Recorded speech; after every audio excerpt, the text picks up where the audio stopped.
One Piece chapter 1119 has been released, and in this chapter, Luffy has shown St. Marcus Mars the stars in broad daylight. Also, the ancient robot has awakened in this chapter, and as soon as it woke up, it delivered such a powerful punch to Saint Warcury that Warcury's tooth got knocked out, meaning Warcury, whom even Luffy couldn't damage, was taken down by this robot, showing that our ancient robot is not just an empty tin can, but was actually a crewmate of Joyboy. In this chapter, we are going to learn a lot of information about it. So let's quickly start this chapter. The title of this chapter is going to be Emeth. So Emeth is the name of our ancient giant robot, and towards the end of the chapter, we will see some glimpses of its past, including the last wish of its former partner, which has caused it to awaken once again. So the chapter starts again with Yamato's cover story. In the previous cover story, we saw Yamato leaving Flower Capital. In this cover story, some children are throwing stones at Yamato because she looks like Kaido, and they hate Kaido. Well, it's not their fault. They have suffered a lot. So the chapter starts inside Egghead Laboratory. Kaku has been released from the bubble by Stussy, but Kaku is angry with Stussy for the last words Edison told her. Kaku says, "Friends, don't make me laugh." He tells Stussy to go away before Lucci arrives. However, despite what he's saying, we can see Kaku's face while he talks, and he's holding back tears. Honestly, I never thought about this when Stussy initially betrayed them, but it makes sense that they developed a bond over time. Clearly, that bond was reciprocated by Kaku, who is getting emotional. The betrayal must have hurt, but it goes with the whole complexity and messiness of being human. It proves again that Stussy, clone or not, is having a very human experience. I also can't help but wonder how much more we'll see of CP0, and if another team up could be waiting for us down the line, especially when we heard that the elders kind of view Kaku and friends as insects. We then cut to Egghead Shore, where honestly the craziest stuff is going down. This is where we want to be. This is also where the cliffhanger stopped last chapter. The Giants are cheering for Luffy and Bonnie, and Mars talks to them. The Giants say Nika with a heart, and yeah, the Giants are mostly cheerleaders in this chapter, as we'll see. Meanwhile, Mars comments, "To Nikas, that is merely a fake transformation. Thanks to Toshi know my powers. Don't get ahead of yourself." And even if that's harsh, it is at least in part true. This is not the real McCoy, if you will, and we're about to see that. Yes, it could very well help Bonnie fight and give her a power boost, and there may be an intimidation factor or a worry because the Nika power and thus the myth seem to be spreading. Since people in prison will disappear for even discussing Nika as a myth, it's not surprising why now two Nikas in the flesh could be viewed as a big problem by the world government. But we all know what Kaido said and how true it is. Haki beats devil fruit powers. Haki mastery is how you rule the seas, and you can bet 12-year-old Bonnie's haki is nowhere close to Luffy's, even if these two look similar in appearance. We all know before Bonnie won't add the combat power of another Luffy to the Straw Hats, so I really think there's no need to feel like Bonnie's ability makes Luffy's transformation less special. Mars proceeds to attack the Elbaf ship with another fire blast from his mouth. Luffy, continuing the tradition of fighting in a fun and fanciful way, transforms into a gigantic balloon to block the fire. Luffy shouts in pain but manages to hold the fire back and protect the ship. Now that's extreme rock, paper, scissors for you. Rubber balloon beats fire blast. Here's where things get really good. Luffy then goes on the offensive. He stretches his arms and grabs both of Mars's wings. He talks to Sanji and the others saying, "These monsters recover no matter what we do, so the only way to take care of them is to blow them away as far as possible." Love to see Luffy getting strategic here and finding a way to potentially win in a situation where the opponent is immortal for all intents and purposes. Luffy asks Bonnie, Sanji, and Frankie to attack his balloon body with everything they have. Bonnie is initially shocked, but they all follow the plan. Sanji attacks with Efrit Jambe, Hell Memories, Frankie with Strong Impact Right, and Bonnie with extra large Nika Punch. Their combined attack hits Luffy's back, and with cartoon logic that is out of control in Gear 5. Luffy is able to absorb it so that he can unleash the combined power in a second against the opponent. At first though, he shouts that it hurts because they used haki, so hopefully their haki is being transferred into the following ultimate attack too. Luffy makes his body even bigger and pushes Mars towards his giant belly. Luffy launches Gamu Gamu no Dawn balloon, combining the attacks from Bonnie, Sanji, and Frankie with his own strengths, and blows Mars away across the sea. Since 2 logic is going strong with Gear 5,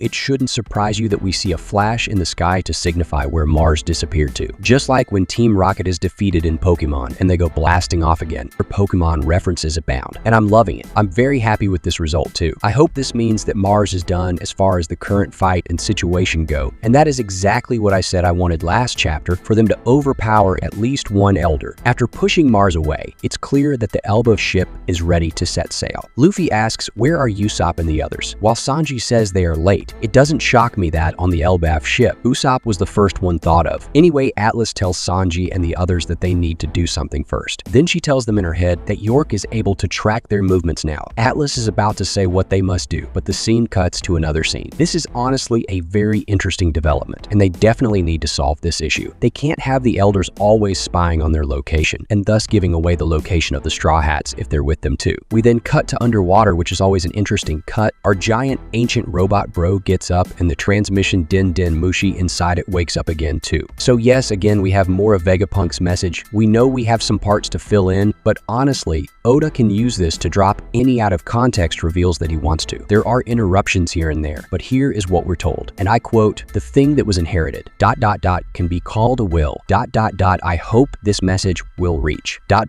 those who are swayed by the cause," end quote. So part of this is not that surprising. We've all heard of the will of D, and this just seems to be reaffirming the fact that those with D in their names seem to have inherited a similar will to those who came before them, probably one tied to rising up and overthrowing the government that is trying to control them. What's perhaps more interesting is the latter part where Vegapunk was constantly tiptoeing around who's good or bad and doesn't even speculate that the world government is at fault for destroying Luluka and stealing the Mother Flame. He seems to be pushing for a side in this podcast, confirming to the public that he has a horse in this race. He hopes the message will reach those swayed by the cause, which hopefully means something along the lines of hoping it'll reach those on the side of freedom, meaning those against the corrupt world government. He knew how corrupt those guys were. Just think what they did to Kuma. So it should be stated in the broadcast in plain terms. However, because of the transmission trouble, it's out of context enough that people probably aren't getting the truth about the government, and the world government may be able to control the narrative as a result. We see more reactions around the world when Vegapunk appears on the screen again. In Whole Cake Island, we even see Katakuri, Moscato, Brownie, and Zukoto wondering, what is he talking about now? So yeah, like I said, people aren't really getting to the truth from the looks of it. Vivi and Morgans are in shock again too, seeing that the transmission is back. We even see Gaiman and his girlfriend Sarfunkel, which is only fair since we saw practically everyone else, but since they don't have any Den Den Mushi, they are not aware of the worldwide broadcast. Back on Egghead, York tells the five elders that the transmission Den Den Mushi uses separate circuits for transmission and memory storage. In other words, the only way to permanently stop the broadcast is to destroy it completely. St. Peter in his worm yokai form spits out the Cypher Pole agents and Serapims onto the marine battleships, then starts sucking back the Elba ship. Man, this is really going to be a challenge to the end. Perhaps after Mars, they could have gotten away before the other elders came, but no, they have to fight for their escape until the very end. Luffy jumps back to the shore and punches Dun Peter in the face to stop him, but while Luffy is punching him, Mercury the Unheard comes running past him and actually jumps towards the Elba ship. Man, this is epic stuff right here. Mercury is about to crash into the ship. Luffy says, "Oh no, the boar is coming. Be careful. That guy's head is super hard." And if you'll remember Gear 5, Luffy hurt his hand by punching him in the face. Brogy also says, "That guy looks like trouble. Let's move or he will break our ship to pieces." We see that Bonnie has turned back into a kid after the extra large Nika punch. So again, this shows the difference between this distorted future form and the real thing. Although it made for a great big cliffhanger panel last chapter, in terms of actual substance, all she could do was launch one attack before she reverted back to child form. Another reason for people to not take this second Nika too seriously. But after she's turned back, Sanji says, "Bonnie chain." And Bonnie says, "I can't do this anymore. Freedom is so exhausting." An interesting statement in and of itself philosophically. In terms of history, freedom never did come easy. But that's when Luffy notices something coming underwater. It's the ancient robot that remembers Joyboy's voice from the past. Although we can't see Joyboy yet, the ancient giant robot says, "Joyboy," in an epic double-page spread. The ancient robot rises out of the sea and punches the unheard Mercury in the face. You might think that if Gear 5 Luffy didn't do much, then the ancient giant can't either, but you'd be wrong. The giant actually breaks one of Mercury's fangs, showing his insane power. Joyboy of the past told him, "Listen, Emeth, when the time comes, you must..." And Emeth replied, "The time,"